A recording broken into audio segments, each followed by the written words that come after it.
जय जगन्नाथ।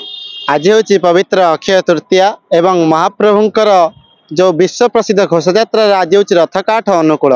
यही अक्षय तृतीया अवसर 4.5 कोटी ओडिया मान को हार्दिक शुभेच्छा अभिनंदन जनाऊँ।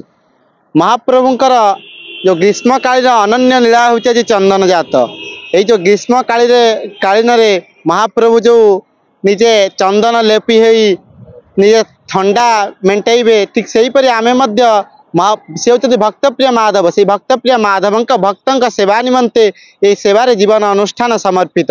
तेणु आज ये बड़दाण्ड जो भक्त मैंने आसुंच ग्रीष्मकालीन किपरि तृषा मेटाइबा एवं तांको शीतलता प्रदान करने से एक जलछत्र खोल जा संपूर्ण मागणार दही सेवा बंटन कर। जय जगन्नाथ।